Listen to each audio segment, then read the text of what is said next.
class 3. I hope you all are okay. Let's start our reading of chapter number 2 named Health and Safety. Let's start our reading. In our previous lecture, we have read our page number 12, 13 and 14 plus 15. 15 का हमने hop कर लिया था, आज हम उसका hop जो रह गया था वो करेंगे। हमारा टॉपिक है एट स्कूल। इससे पहले आपने देखा कि आपने हेल्थ एंड सेफ्टी के लिए कौन कौन सी चीज़ें पढ़ी। एक तो आपने ये पेज पढ़ा जिसके अंदर आपने देखा कि एक्सरसाइज कितनी ज़रूरी है हमारे लिए, proper exercise, proper food, proper sleep, घर पे रहते हुए किस तरह अपना ख्याल किया जा सकता है, ये सारी चीज़ें हमने पढ़ी थी। आज हम यहाँ से स्टार्ट करेंगे एट स्कूल। स्कूल में रहते हुए किस तरह अपना ख्याल किया जा सकता है। बैड बिहेवियर्स, बुरे रवैये, बुरा सलूक लीड्स टू मैनी एक्सीडेंट्स, बहुत ज़्यादा हादसा की तरफ ले जाता है बुरे रवैये आपके। बुरा रवैया कैसे? This is why there are school rules, इसी वजह से स्कूल के कुछ कवानीन होते हैं। Follow the rules and you will not hurt yourself और अदर्स, इन रूल्स को फॉलो करें, इस तरह आप ना हो और ना ही किसी दूसरे को नुकसान पहुंचा सकेंगे। अब बैड आपका बिहेवियर क्या होता है? Do not throw things in class, एक दूसरे की तरफ क्लास में चीज़ें नहीं फेंकें। बैड बिहेवियर में आता है आप इसी तरह, जिस तरह इस पिक्चर में बैड बिहेवियर नजर आ रहा है कि बच्चे बेंच पे चढ़े हैं, फर्नीचर पे चढ़ रहे हैं, एक दूसरे की तरफ चीज़ें थ्रो कर रहे हैं। ये देखें, ये है बैड बिहेवियर। एक दूसरे की तरफ क्लास में चीज़ें नहीं फेंकें, ना ही डेस्क के ऊपर चढ़े।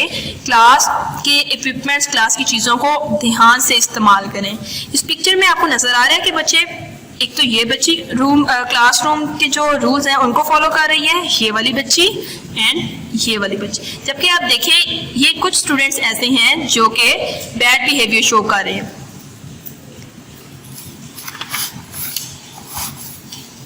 ऑन द स्ट्रीट, रोड पे आप किस तरह बता सकते हैं, अपने आप को बचा सकते हैं, ठीक है। Always keep your ears open, हमेशा अपने कानों को खुला रखें, आपको हर तरह की आवाज़ पे ध्यान देना चाहिए। Listen for the sound of approaching vehicles, आपको अपने करीब आते हुए गाड़ियों पर का ध्यान रखना चाहिए, उनकी आवाज़ को सुनना चाहिए। ये इस तरह नहीं होना चाहिए कि आप रोड पे जा रहे हैं और आपका ध्यान ही नहीं है, इस तरह कोई भी एक्सीडेंट हो सकता है। Never play on busy roads, चलती हुई जिसपे ऐसी रोड जिस पे बहुत ज़्यादा रश है, ट्रैफिक है, उस पे खेलना नहीं चाहिए। When you are walking along a busy road, walk on the pavement, जब आप एक बिजी रोड जिस पे बहुत ज़्यादा गाड़ी है उस पे सफ़र कर, उस पे चल रहे हैं, ठीक है, पैदल चल रहे हैं, तो आपको क्या चाहिए? पेवमेंट, पैदल चलने की जगह का इस्तेमाल करें। Cross the road at a safe place, safe place zebra crossing के जरिए आपको रोड क्रॉस करनी चाहिए। ये स्पेशल होती है पेडेस्ट्रियन के लिए, ताकि वो इसको इस्तेमाल करते हुए रोड क्रॉस कर सकें। Cross the road as a safe place, look carefully in both direction before crossing the road, road cross करते हुए राइट लेफ्ट दोनों तरफ देखना चाहिए और कान खुले रखने चाहिए और बहुत ख्याल से रोड को क्रॉस करना चाहिए। अगर आप इन रूल्स को फॉलो करें तो आप आसानी से सेफ रह सकते हैं। इन द प्लेग्राउंड, प्लेग्राउंड में किस तरह आप सेफ रह सकते हैं? Watch out for young children, खेलते हुए हमेशा छोटे बच्चों का ख्याल करें, कहीं उनको चोट ना लग जाए, आपके खेलने से, आपकी किसी चीज़ से उनको चोट ना लग जाए। ये आपकी जिम्मेदारी है कि आपने प्लेग्राउंड में किस तरह छोटे बच्चों का ख्याल करना है। Your actions may cause an accident, आपके काम, आपका एक्शन दूसरे लोगों के लिए कोई हादसा बन सकता है, ठीक है, कुछ हादसे की सूरत में पेश आ सकता है। Wait for your turn and be patient, खेलते हुए या किसी भी झूले पे बैठते हुए हमेशा अपनी बारी का इंतजार करें, कभी किसी को लड़ाई करके मार के नीचे नहीं उतारना, हमेशा अपनी बारी का इंतजार करना है। डू नॉट प्ले रफली, रफली का मतलब है वायलेंटली, सख्त, खराब या गैर मुहज़्ज़ब तरीके से, ठीक है, बुरे तरीके से आपको खेलना भी नहीं है। हमेशा इन रूल्स को प्लेग्राउंड में फॉलो करें। First aid, If someone's get hurt, अगर कोई बंदा जख्मी हो जाता है, ठीक है, call an adult to help, किसी बड़े को हमेशा मदद के लिए बुलाएं। अगर आप देखें कि कोई जख्मी है तो हमेशा किसी एडल्ट, किसी बड़े बंदे को बुलाएं मदद के लिए।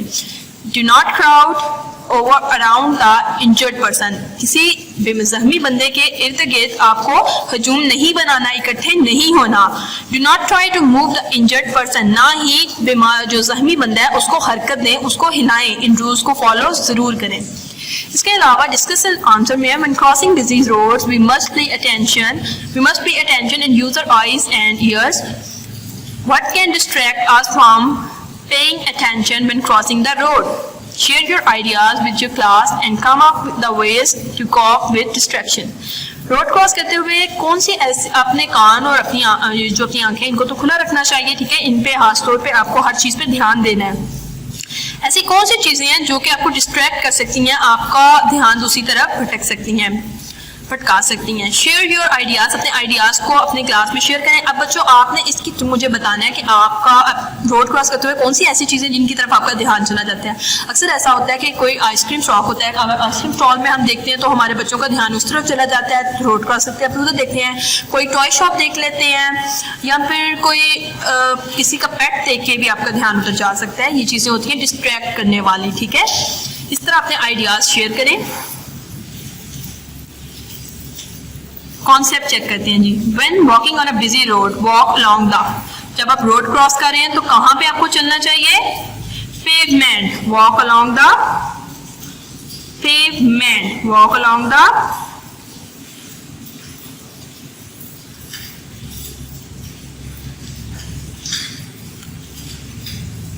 look carefully in dash in both directions. Look carefully in both directions. Our lecture is closed now. We will meet in our next lecture. Till then, Allah Hafiz students.